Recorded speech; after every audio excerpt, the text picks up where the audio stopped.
Yeah, I think I'd rather go into the Darkheart Thicket than go for a cruise. All right, well, I probably would have said Maw of Souls, but fittingly, it is now your guys' opportunity to talk about Darkheart Thicket. So, Jack, as we've seen with a lot of the previous years, we're probably going to expect a pretty big pull here with the owls, the cats, and of course the bears. You know, the full forest coming out here in force, making sure that they silence. Again, one of the big strengths of the Vengeance Demon Hunter is going to be that AoE silence. We already have a death down on Defenestrate. Hopefully they don't throw things out the window here. One of the deaths coming in, and the AoE silence, as I was mentioning, on that Vengeance is going to be quite useful here, making sure no one gets disoriented. You're seeing that Premonition. I mean, Zach busting out a lot of damage right off the bat, and you're seeing that I believe he was using the Moonglave's trinket, and he was able to just do lots and lots of damage right off the rip. You know, and it gives him a lot of room just to be able to get all of them down while they're all packed up together. As of course, you know, Sistar is ramping up in terms of his damage, because you saw for a little bit there the Holy Pally was out DPSing the Unholy DK just very briefly as the Glaives are going off, do all kinds of damage, and then of course Sist is ramping up into his damage and really bursting pretty hard. A lot of aggression from the healers, which is nice to see. Of course, they'll be moving on to this next pack. Now, it looks like Premonition has actually already handled that 2 Ruiner pack, so they don't need to deal with too many more casters. They only have the 1 Poisoner here with the 2 Razor Beaks, which of course do that frontal charge that you want to avoid, because you will get stunned. Dropping that trap nicely, though, to make sure that they're stunned, the Razor Beaks, once they charge out of it, keep them under control and make sure they get effective DPS on them so they don't charge too far out. Yeah, you're seeing Defenstrate, of course, moving on throughout these trash packs and things like that. I mean, it's really interesting seeing, I mean, Peach Pies, who had actually qualified as a Mistweaver. Now he's, you know, switching to Holy Paladin here. It is very interesting seeing, you know, the groups and the teams and stuff like that that, you know, had qualified with one player, with one specialization. They're kind of using, you know, their flexibility to their advantage to try to get the best comp possible. So what do you think the big advantage then of the Holy Paladin was over bringing the Mistweaver here? Well, a lot of the Holy Paladin, just so much flexibility that you're able to have here. You know, the Holy Paladin's able to have, you know, the Bop, you're able to have Sack, you're able to have Devotion Aura, which is going to be very, very strong when we get to Xavius, because you're using Devotion Aura with Aura Mastery and you're getting really large damage reduction, not only passively, but also throughout the rest of the fight, but you're also getting, you know, this huge burst of damage coming from Xavius at 50% that you really want to be able to defend for. Of course, Premonition dealing with that last cat pack. Defenestrate having another death down there with the remaining 2 cats and the spider, of course. Those cat leaps do a lot of damage. Things that get pretty catastrophic down there if they don't damage them quickly, making sure they CC them and pop some CDs when they get leapt on. Premonition moving over to the last 2 packs prior to the bears. Now, both teams do have rogues. We've seen it pretty common that they will likely skip those bears. Rarely do we see them killed. They're just a big pain in the butt to deal with, even on a non-fortified setting. Just a ton of damage lost during them. Yeah, you're seeing, you know, Premonition just doing a very, very good job of just grinding out these trash packs and things like that. And I really like the pull style of E-Man. Just being as a tank in my guild and things like that, he's very, very, you know, on point with how he prepares for each fight, and, you know, he's just showing really well that he's not taking his time. He's just going through it. He knows what he needs to be doing here, and he's just going for it. He's not, you know, there's a very, very little dead time at all. So Premonition moving, of course, to the first boss, Glade Dallas. Once again, you know, we've talked ad nauseum about this boss. Just for people at home, he does have a cat form, which he jumps the furthest target, applying a grievous wound to them that needs to be healed over 90% before it gets out of control. And after every 2 leaps, Glade Dallas does transform in a bear, doing massive AoE damage in front of him and punting them back. Although the trick here, of course, is to tank him into the wall so that once he does charge in the bear form, he charges into nothing and immediately stops his bear form. You're seeing, again, Premonition right here. You know, they're making sure they're having their healers. Healers usually are the primary targets who are taking these cat leaps on him. So Zach, you know, being able to take advantage of his Divine Protection whenever it's possible to use. And he also has the extra armor. So he has these extra defensive abilities that he's able to take advantage of. And you're seeing he's doing a good job making sure he's also contributing damage, because right here there's very few heavy mobile cooldowns. You're seeing, oh, actually, Defenstrate distracting the bears at the bottom here. Oh, and he does get the death off. I'm surprised they didn't use the shroud there instead. You know, so they put the hunter pulled the bears to the side. Unfortunately, did get killed, led to a pretty grisly situation. But they should be able to get him up and pull the boss immediately. But I mean, Premonition just pulling further and further ahead now, and we have another 4 deaths on top of that for Defenestrate. You're seeing just Premonition playing very cleanly and a very, you know. See my guildies like this, is very proud to see how well they're practicing, because, you know, so long and it's been such a passion for them to be doing Mythic Plus, just something that they enjoyed for this expansion. So seeing them actually being able to play on this competitive stage and performing so cleanly, they're pulling fast, they're getting their trash mobs down, and they're almost done with it. Yeah, we get it. You have friends and I don't, all right? I'm your friend. Archdude going down, of course, very soon here for Premonition. I like how they're cutting him along the wall, making sure that the tank has space, real estate, to make sure that he is consistently tanked on the wall, so that that bear punt forward does immediately stop the transform after. Glade Dallas just now being pulled just recently for Defenstrate. They're down to 70% on him. I think this is one of the first times we've seen such a large difference in between trash pulls, where Premonition already has the boss down, Defenestrate just past the 70% mark. So it's actually pretty incredible to see how quickly, efficiently that we're moving on this this team. I mean, it's making NA proud. Yeah, you know what I'm surprised to see there from Premonition there. You're saying how aggressive Zach can be with those pulls, and he didn't really output too much damage on the boss. Is it because there's a bit too much healing with the Grievous Wound going on a tyrannical boss, or what do you think the concept was there? The big thing there is that they have to be out of range of melee most of the time so that the cat is able to jump to them. So what you have there is that they're not really able to sit in melee long as a Holy Paladin. So he ran in, he would drop Consecration, run out, let the let the boss jump to him, heal up that damage, and then move back in to be doing a little bit of damage. So he was doing a very good job, maximizing his movement so that he's able to contribute damage and healing while also fulfilling his responsibility. So it's kind of an awkward fight for a Holy Paladin to be dealing much extra damage. Premonition moving, of course, to skip this pack that is very typically skipped with the first set of keepers. Around the side, they go over to the well area. We'll see here if they do the safer pull without pulling the two keepers on the side, which they seem to do. Of course, heading into the... they do pull the flowers on the side that we've seen other groups do. Of course, heading into the house to make sure that they LOS that Dryad that often does like to leap out of the tank's range and start throwing spears, making sure that they collect them over there again. Now, we talked about this a couple of series ago as well. They have to be really careful with their movement here. There are keepers nearby that do have that large range aura that will heal these flowers, on top of which, of course, a lot of Sanguine will be dropping on the ground, so they have to constantly maneuver these adds in a very tight space to make sure that they're not losing too much time DPSing them down. As you're seeing, actually, there's a wipe might be starting up with Glade Dallas. I mean, yeah, Peach Pies just go down. He got leaped on again, and now he died again. So they already burned that one battle res. So, I mean, 7 deaths already, and Glade Dallas isn't even dead yet. I mean, he's down to 6%, but it was a very awkward position of how the Peach Pies was actually rezzed, then having the cat instantly jump on him was definitely a bit of a timing error. For sure, they do manage to get him down though. Luckily, that the checkpoint. That checkpoint does pop up. Luckily, the boss was low enough prior to installing a full wipe in the group. We'll see Defenestrate here pulling their first pack, moving along soon. They will be skipping that first keeper pack in the meantime. Premonition, I believe, has actually skipped that main double keeper pack that most groups do opt to skip. They're moving down the hill, down to those dwellers, those 5 gooey guys, as I like to call them, which have those dangerous casts, the channels with the fear. Looks like they'll be kind of collecting and pulling everything together. They do have that single target grip for that Dryad, which is the advantage of having the DK to make sure they're all nicely grouped up. You're seeing, Premonition doing a very, very good job of getting all the mobs in together, leading up to Oakheart over here. And, you're even just seeing this huge damage that they're able to pump out. I mean, Zach's able to help out quite a bit here, just being able to actually sit in melee range here and there. And honestly, it definitely contributes here and there to making sure everything gets down a little bit quicker. I mean, having so many Blood Elves and things like that to be able to get all the silences off. I mean, it definitely is showing the preparation and practice here. They are leaking a couple of these fear casts, but fortunately the healer can dispel them. It does do a bunch of damage, nothing that they can't handle. They should be able to clean up the rest of this. Of course, that Dryad getting gripped in once again by the unholy DK. They'll be prepared to pull Oakheart here in just a moment. We do know that there's a ton of damage on the tyrannical version of this boss with the AoE stomp, and of course a ton on the tank as well.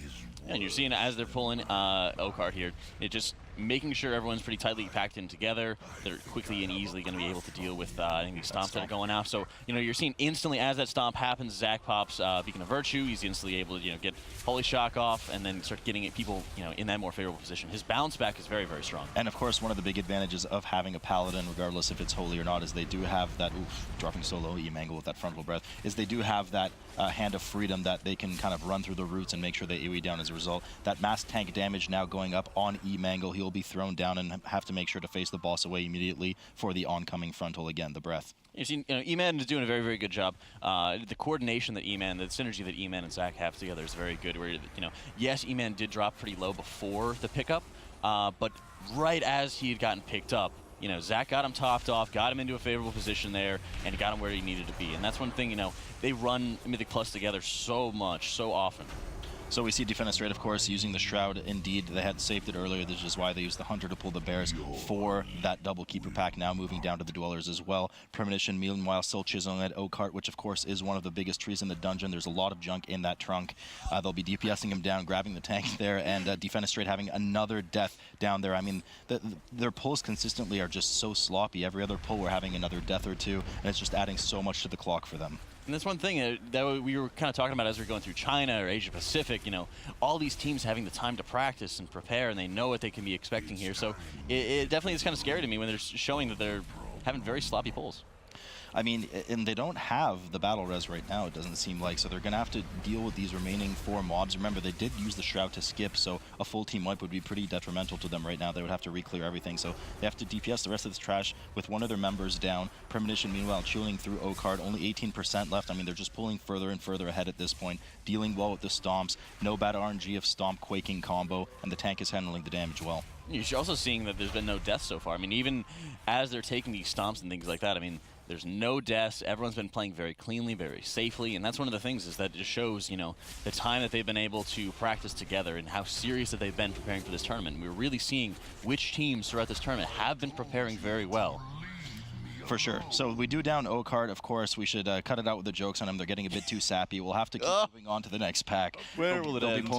They'll be pulling these little goo packs. Once again, we're getting here. They do have a good pat from the Fury, so they'll be pulling the Fury. They'll be pulling the Fury on top of these little goos. Now, these, we always like to see these skipped, of course. They're likely going to pull it around the corner to the left. They're going to be killing the blood-tainted Fury there and making sure that they stun it when it's low health and run away from it so that they prevent having to aggro the 4 spawn from it after. Yeah, you're seeing, you know, even if they're pulling a couple of whelpings here and there, they're getting into a position when they need to. You know, Zach is posturing so that he'll be able to drop the stun on it when he needs to. So, and I mean, again, it just shows how cleanly they're able to do these pulls, and you're definitely seeing also really good spread from your quaking. Like, one thing is, it gets kind of overlooked of how well, you know, teams are able to handle quaking when they're saying, oh, yeah, you know, we know this, we know, you know, how to deal with this. But we've seen, you know, other teams in the past have put themselves into really rough positions where it's not necessarily the quaking that kills you, but it's the damage coming afterwards that they don't have enough HP to survive. For sure. Premonition now pulling the remaining 2 slime packs. Once these go down, they will, of course, be avoiding this last Fury, which is padding in their favor away from the entrance to Dresser on the 3rd boss, which, as we've spoken about before, does deal a substantial amount of damage. He has 3 very basic abilities that test your ability to make sure that you collapse onto the boss so you're not pushed out by his winds. Of course, you need to avoid the frontal breath, and then afterwards you need to move out in order to bait the cave-in. Now, Jack, 2 of those abilities, the blowback and, of course, the cave-in, deal substantial group damage, especially on Tyrannical. Yeah, and you're seeing right here, they're actually, what we've seen a lot with rogues in the past was pulling whelplings a little bit later in the fight for them to just be able to pour more damage into the boss. We're seeing right off the bat, you know, E-Man just marking out an area, pulling out the whelplings, and then just getting huge damage here for top kicks.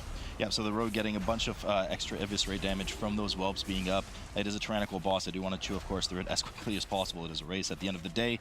You know, I'm a bit worried about Malvos and Zach's positions. They don't want to be caught too far out right now because if the winds do come momentarily, which they will, you know, the closer you are to the center of the boss's hitbox, the less you get pushed out. So if you're caught outside, it's very hard to keep up, especially on some of the lower mobility classes like Paladins and DKs. Yeah, scary thing here for Premonition, just how many whelplings that E-Man has on him at any one point in time. This is one thing that you're showing that he's just kind of dragging them all away. But this is very scary of just how much damage he's going to be taking right now. Then you're having a roar going out, so he's really just trying to do whatever he can to kind of make a little bit of space between himself, while also just dodging the breath and reducing all the damage as possible. I'm actually pretty shocked that he's able to keep himself top. I mean, look, the bare HPS that he's doing to himself. We were talking about how Blood DK doing so much healing, but the bear is just... Well, yeah, Guardians and Blood DKs do, of course, have similar self-heal mechanisms that are based on the amount of damage taken in past X seconds, different values for both of them. So the bear's Frenzied Regen doing a lot of healing there with all that extra damage coming in from those whelps, able to well-sustain themselves while Zach will, of course, take care of the rest of the group. Defenestrate finally now downing Oakheart. Timber, down he goes. They will be moving on to the next pack, grabbing those little slimes and, of course, starting to work on the Furies. But at this point, Premonition is an entire boss plus trash ahead almost. They're showing that they're a league ahead of Defenestrate right now. I mean, Defenestrate's name comes from throwing people out the window, but Premonition's about to do the same to them right now. That's so flash of you. Dresser on 10%, going down momentarily here. Zach getting so low, 4%, barely catches himself. tops himself off. I don't know. He didn't use the LOH. There's no forbearance on him. Just a big heal on himself. Everything seems to be stable. Dress round should be going down soon. It is important to note, of course, if there is a wipe at this point, the only checkpoint in this dungeon is the first boss once you've killed him. So the run back is immensely long, super punishing. So now Premonition does down him, and of course they're heading down into the log prior to Shade of Xavius. They are at 86% trash already, which does mean that they will pull only 3 of 4 of the packs and skip the last one. They're at 86%. They've had no deaths. They're a full boss ahead. This is just incredible. I mean, this is the best team that we've seen from NA right now. Yep, does it make you proud? It makes me very proud. Tear in your eye? I see it myself. You see your buddies who are, putting the work in, putting the time in and stuff like that, and this is what the tournament's all about. Competing for that $100,000 prize pool, showing that these teams are prepared, and actually having the tank going down for Defenstrate on the trash leading up to it. I guess they should be able to get them up right now. I mean, it's not a full run back. They were just waiting for that quaking to hit, which of course does interrupt spell casting. So they do have to make sure to res them. They'll be pulling Dress Run momentarily. Meanwhile, Premonition's still working. They've killed one of the 3 trash packs that they need to kill prior to Dr. Xavius. And then moving on to the second caster pack, after which they will pull, of course, the 4-bat pack. And I fully expect them to use Shroud to get past the last big pack of 5. And you're seeing a strong pull here by Premonition. And 100 actually is driving a little bit low here, so definitely something to kind of watch out for. Zach having him in his sights, getting him topped off, but again, just shows them very clean execution here. They're dragging all the bats away, and we're going to see towards some huge healing numbers from that Guardian, like you were pointing out, just because of the amount of damage taken. I mean, those Bloodseeker bats do a ton of damage to the tank, so they're able to well sustain themselves there. Yeah, and just, again, clean execution. They're dragging all the mobs away from the Sanguine. They're getting into better position. They're moving towards their next trash pulls, and they're at 100%. Yeah, no, I mean, we talk about this time and time again, and, Premonition's exhibiting really good habits here already. Like you said, killing the trash, moving in the direction that they need to move, combining packs where they can for efficiency. It seems that they're going to kill him off. Not really sure what happened there and why he opted to go and... Oh, it was the quaking that went off. I believe he got himself busted out by quaking. He got busted. A little bit too early, and then he made that little bit similar mistake. But again, it's nice that people recognize that. They have the team communication of, hey, I'm out of position, make sure everybody stays away.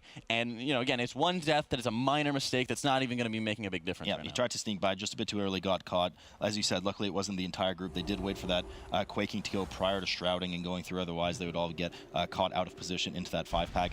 And they will be, of course, pulling the last boss of the dungeon here, Shade of Xavius. They're pulling it in just such a quick time. And it's in many ways, it's actually kind of nice that they had that little bit of a wake-up call saying, oh, wow, I actually, was just not really thinking. I wasn't really focusing on what was happening, and as a result, I died, and we almost were in that rough position where people had died. So, having that wake-up call, especially going into Xavius, where it's so important for the healer, again, jump on top of who is Shade of Xavius, focusing with either the Nightmare Bolt, who are they focusing on with any of the Drain the Weeks, all that stuff comes into play. Yeah, they have to be careful here, though, because they are very tightly packed into melee, which, of course, is beneficial for the pacify effect from the Nightmare Bolt. However, growing paranoia coming out here, they'll have to make sure to quickly move out of the group as to not nuke and fear that player. You can see the rogue top cats there having it in the back while everybody shifts to the front of the boss. Not ideal for the DK, of course, who might be getting parried, but, it's better, of course, than nuking the rogue and potentially proccing their cheat death. Yeah, but you're seeing the Feed of the Week going out on Zach there. And I believe it's the Deceiver's Grand Design trinket that he is able to take advantage of, so he's able to have steady healing, sustained healing on himself, but if he dropped low to that point, which did happen, he's getting a very large absorb here, and it's nice to see that he's playing with a very safe and secure trinket, because often, it's something to keep in mind of keeping people topped off, but also dealing damage. But right here is primary focus, making sure people survive. And again, as the burst is going off, having the Paladin able to take care of Aura Mastery, Devotion Aura, and really reducing any kind of damage here. So now it's just making sure you're focusing on those Feed the Weeks. Luckily right here it's going on E-Man, so again, healing numbers of him are just going to be spiking up so hard, and it's looking really, really strong. Yep, so one of the advantages, of course, of tanking the boss on the side here is that we see that there's usually a bit less chance that some of those swirlies do drop on the boss, which not only damage players, but should they clip Shade himself, they actually do buff him up to a 10 stack of increased damage done throughout the encounter. It does drop off eventually, so if you're unsuccessful in moving him several times, or just really unlucky because he does park and cast several times, he will get a lot of damage up, and those Nightmare Bolts can just one-shot players, especially on Tyrannical. And we've seen in the past, Hunters especially getting one-shot by those, and it's definitely a scary premonition seeing any of the seeing any of the buffs going in on the boss and knowing later on the implications of what that can happen. Yeah, so Topcast just gets low. He did proc cheat death. He did have his cheat death Yeah. just in case anyway, so that's totally okay. So Shade of Xavius, of course, going to the full screen here. Really dominant performance from Premonition. They should be able to quite easily wrap this up, even if they start, messing up here and throwing things out the window. They should be able to clean it up, even with 1 or 2 DPS down. So Shade of Xavius going down 4% now, and just an outright dominant performance by Premonition in this almost flawless run. Exactly. I mean, when you're seeing what was the one death, simple mistake that they got a little bit caught out, but overall it's just so clean, so well executed. Yeah, what an absolute clinic from Premonition there. I mean, that was in no. Not only were they not on the same page, those two teams, I don't even think they were in like the same library. It was just that night and day, and Premonition just bodied. I see the dancing bear there. E-Man, just a little bit of the equivalent of just